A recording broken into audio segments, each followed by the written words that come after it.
यह कहानी किसी लेखक की कल्पना नहीं है। यह कहानी मेरी एक सब्सक्राइबर पायल की है, जो आज भी इसे याद नहीं बल्कि झेलती है। मेरा नाम पायल है। मैं ये कहानी आज भी बेहद डर से अपनी आपबीती आप सबसे बयान कर रही हूँ, क्योंकि जो मैंने देखा उसे भूल पाना नामुमकिन है। मई 2025 की बात है।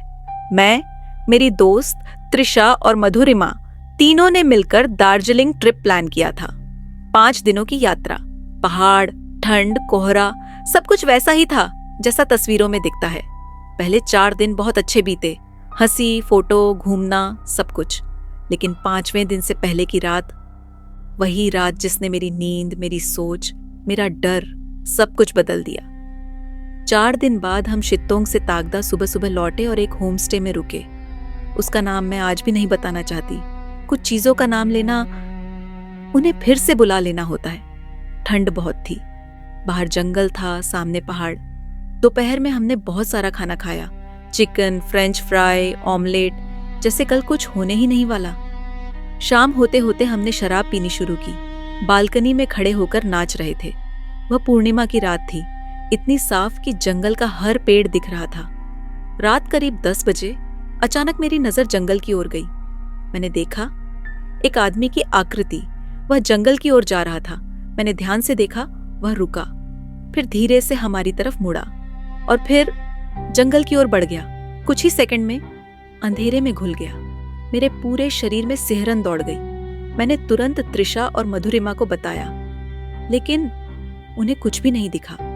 उन्होंने कहा, पायल, तू ज्यादा पी गई है। मैंने खुद को समझाया, शायद शराब, शायद आंखों का धोखा, लेकिन मन मान नहीं रहा था। रात को खाना खाकर हम सोने चले गए।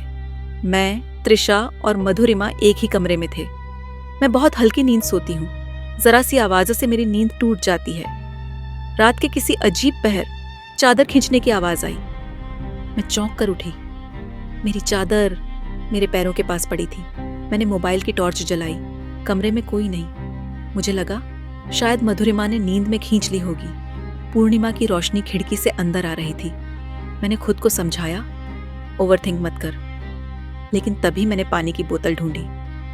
वह मेरे सिरहाने नहीं थी, ढूंढने पर मिली, मेरे पैरों के पास। मैंने सोचा शायद किसी ने पानी पीकर रख दी होगी। मैंने पानी पिया, बोतल फिर सिरहाने रखी, चादर ओढ़ी और सो गई। करीब 1 घंटे बाद फिर वही आवाज, चादर खींचने की। मैं उठी और इस बार मैंने बालकनी में एक साया खड़ा देखा, एक इंसानी आकृति, हाथ में कुछ बोतल जैसा। मैं डरते हुए बोली, कौन है वहां?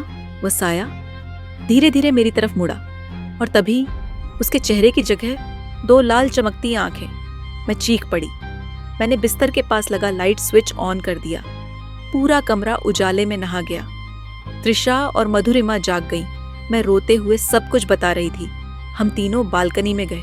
कोई नहीं था, लेकिन एक बोतल वहां पड़ी थी।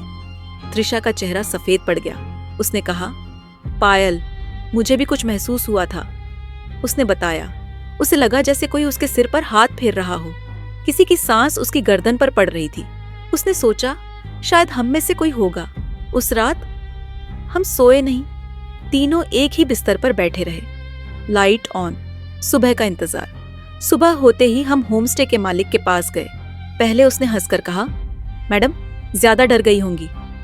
लेकिन जब हमने जोर दिया, उसका चेहरा बदल गया और फिर उसने कहा, मेरे पिताजी 1 महीने पहले इसी कमरे में मर गए थे। बस हमने कुछ नहीं कहा। सामान समेटा, कमरा छोड़ा और बस स्टैंड पर बैठकर बस का इंतजार किया। आज भी जब मैं पूरी छात की रात देखती हूँ, मुझे जंगल नहीं दिखता, मुझे वो लाल आंखें दिखती हैं और वो चादर जो अब भी कभी कभी मेरे पैरों की तरफ खिसक जाती है। अगर आपको लगा कि ये कहानी खत्म हो गई है तो आप गलत है। कुछ जगह याद रखती है और कुछ यादें आपको छोड़ती नहीं।